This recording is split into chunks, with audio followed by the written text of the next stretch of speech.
your 4 issues. One is your setup. And just like Tiger Woods, when he sets up, you know before he ever takes a swing what he wants to do. You can tell he's aimed left. You can tell that he's set up to do exactly what he wants to do. And you can tell that with me too.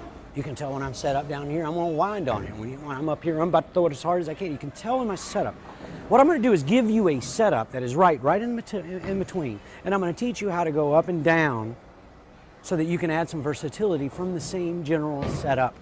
First thing we're going to do is get you in a better setup. So get your ball and come up here. Doesn't matter where on the lane, and this is forever, okay? First thing, you see where your feet are pointing? Unless you're going to throw it into that hole over there, I want your feet to go directly at your walk path. So if your walk path is to end at me, I want it directly at me. Now at that point there, it's going directly down. We can live with that all day because it's minute. You know, you're going to be minute.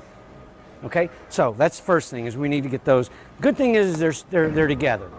So your center of gravity is narrow. I like that. So now let's put your ball in your hand, the ball.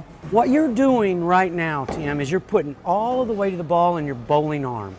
So tension resides here. This one over here is nice and relaxed. In bowling, what we're going to do is we're going to bowl with the left arm. We're going to give the right arm the credit. So your left arm is going to do most of the work.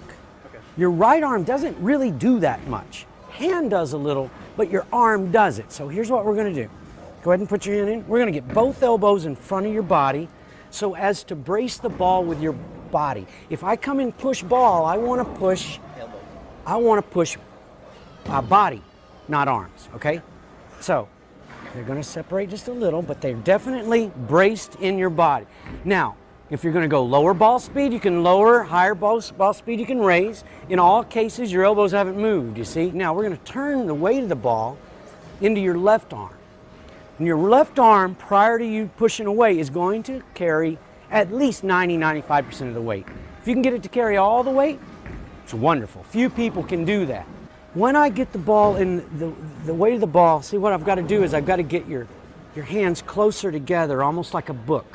The reason is if they've got a separation, then it takes too much movement to transfer the weight from one hand to the other.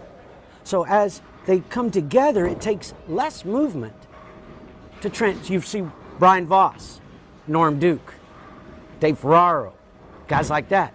They're just barely moving it. What we're doing is transferring 100% of the weight, but we've got them so close that it's a slight movement will do it. But what we're doing now is freeing the right arm. It's the money arm, gets all the credit. This one does all the work. Now we got a flex built. I like that. You're going to drop this first ball because you've been standing here so long. So don't worry about that. I already know some of these things.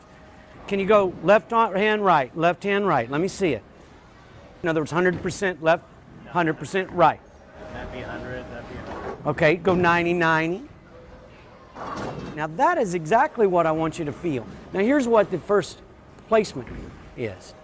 Okay? Leave your foot where it is. I'm just going to do your arms. That's what we're doing on the push away. We're transferring it from the left arm to the right, okay? Now we can do so in grid lines that are infinite. So you can pick out a spot here, or you can pick out a spot here. You see what I mean? So you can place left or right the same motion by the transfer, okay? The bowling ball needs to be directly in front of the right leg. No, just a little tap. That's perfect, right there, love it.